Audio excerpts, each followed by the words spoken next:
Les Rocs sont-ils les futurs gardiens de la paix dans cette nouvelle ère? Le chapitre commence avec une couverture des Mads où on voit Vegapunk qui lit une note de son journal. Il est écrit que même si le monde ne le voit pas ainsi pour lui, cette création est bel et bien un être vivant et un premier pas vers une paix. Mais à quel prix cette paix factice? Pour commencer, on peut révéler le fait que le fruit de Kuma est sans doute le fruit avec le plus de possibilités et d'utilité.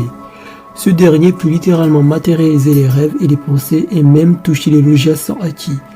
J'ai une petite théorie, la clé pour la création d'une source d'énergie infinie implique le fruit de Kuma, c'est-à-dire ce dernier aurait permis à l'aide d'une grande machine la création d'une usine capable de s'auto-alimenter grâce aux rêves des hommes.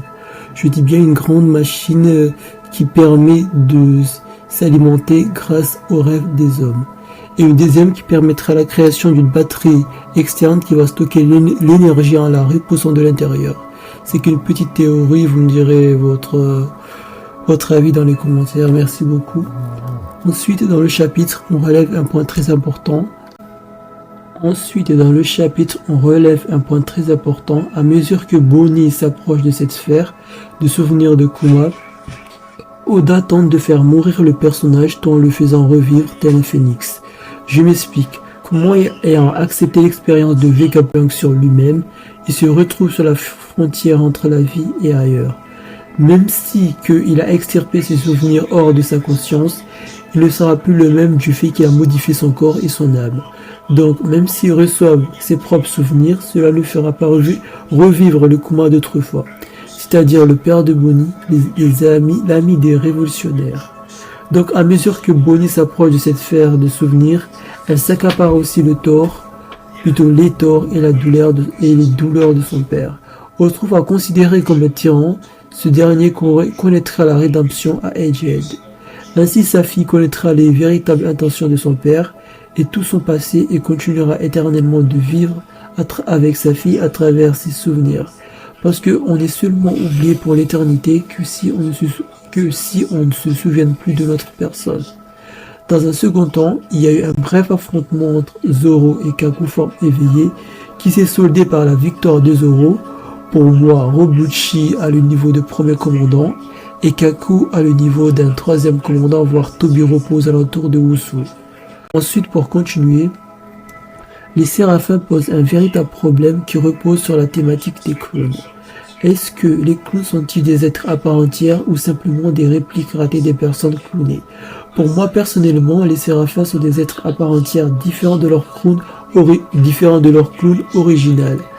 Ils n'ont que les souvenirs de leur propre original, mais pas l'expérience des futurs souvenirs qui vont se créer. Ce que je veux dire par là, c'est que même s'ils n'ont pas l'apparence, même s'ils ont la même apparence, ils ne réagiront pas de la même manière aux mêmes événements. Les séraphins ont leur propre personnalité, ce qui appuie mes propos, par exemple le fait que les séraphins agissant de leur propre chef dans cet arc, mais aussi le fait que la séraphine de Boa Hancock est plus aimable que l'original selon les dires de Jinbei. Cela me mène à penser que les séraphins sont l'exact opposé de leur homologue.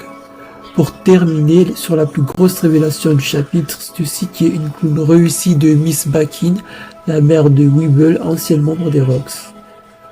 Cela suppose que Weeble ne soit plutôt qu'un clown raté de Barbe Blanche et non son fils. Bref, le fait que ceci soit un clown d'une ancienne Rocs explique sa connaissance sur le monde, mais aussi sa puissance. Pour rappel, elle a réussi à faire dormir Kaku en la mordant au cou, puis elle prévoit de faire de même pour Robuchi. J'ai une petite question pour vous. D'après vous, quel est le fruit du démon de ceci? Pour moi, personnellement, je pense un Zoan modèle vampire ou soit un simple Zoan de la chauve-souris. Donnez-moi vos avis dans les commentaires. Pour moi, pour le chapitre à venir, je pense que ce sera sur la continuité d'Egghead. On aura un bref affrontement entre Robuchi et ceci qui va se faire littéralement poutrer par Robuchi et qui n'arrivera pas au bout de sa mission, c'est-à-dire arrêter Robuchi. Il y a aussi une question qui me tracasse un peu, c'est qui a permis l'ouverture du dôme? On ne sait pas encore. Mais bref. Et pour moi, personnellement, je pense que Vegapunk, s'il garde l'apparence enfantine de lui-même, il pourra réussir à s'infiltrer dans le Sunny et il ne sera pas reconnaissable par tous. Et je pense aussi que les Mugiwara vont très très bien s'en sortir de cet arc. Et peut-être que l'aide extérieure à venir ne sera peut-être qu'un Clowndos Junior, voire Little Oz, celui de Thriller Back. Merci beaucoup et bonne chance pour vous tous.